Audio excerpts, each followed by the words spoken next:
Hi, Sue Ingram here, and today I want to introduce you to some theory that I think may help you manage your teams better. So I'm going to introduce you to the theory first, and I'm going to talk about what that means pragmatically for what you say and do and approach and how you approach your team at this time.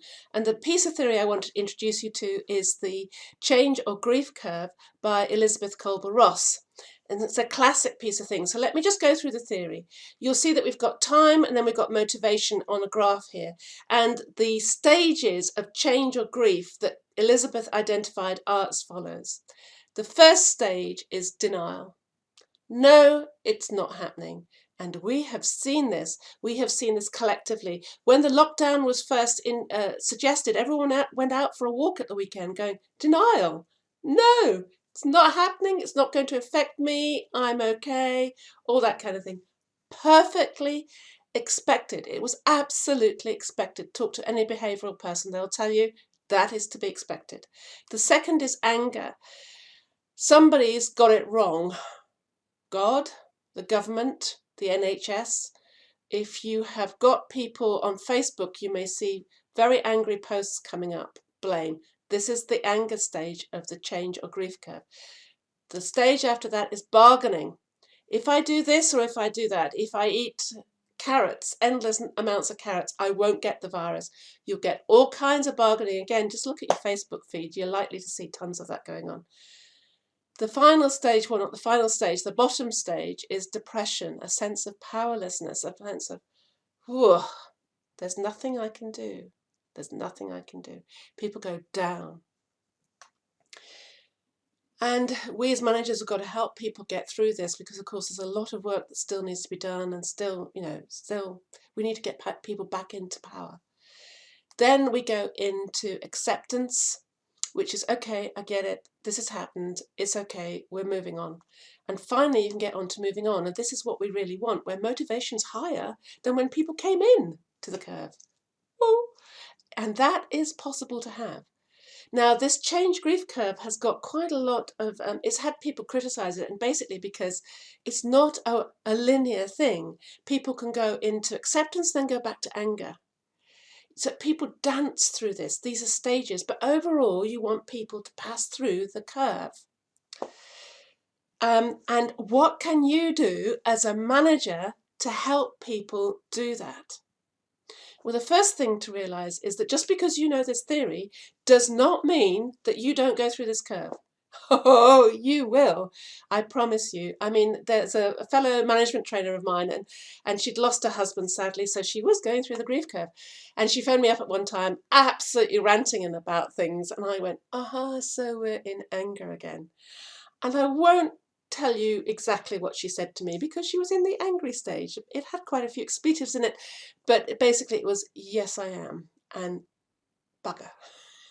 But anyway, so the second thing is to realize that when staff go denial, it's not happening, anger, bargaining, depression, don't take it personally. Don't judge them for this. This is normal. These are the stages that you would expect people to go through when faced with a loss or a change.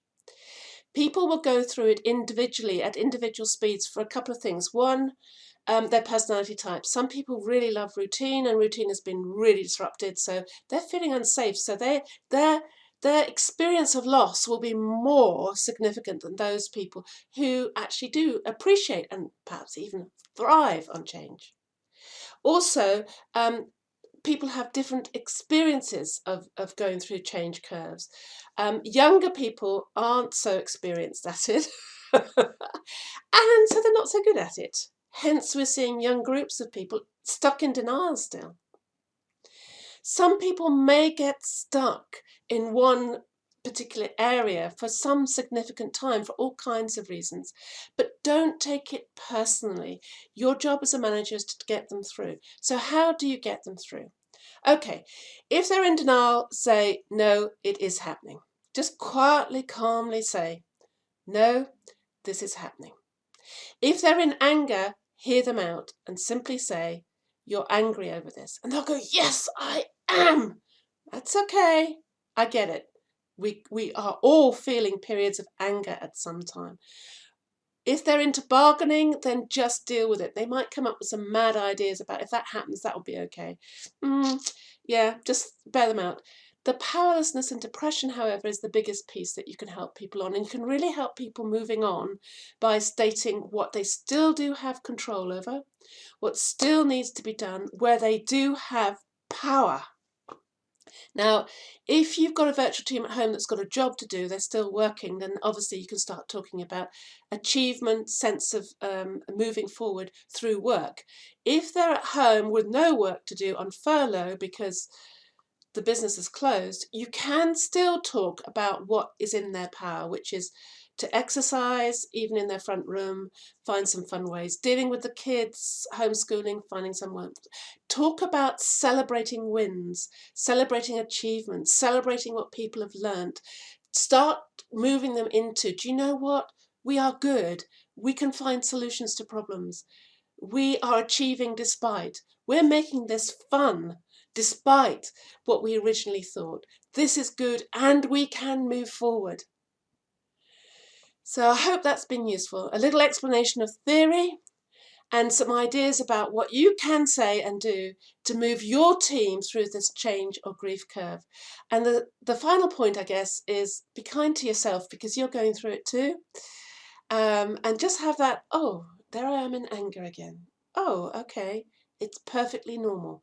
It's okay. Just move yourself through into acceptance and, gosh, I am in control. I do have power. Take care now. Bye.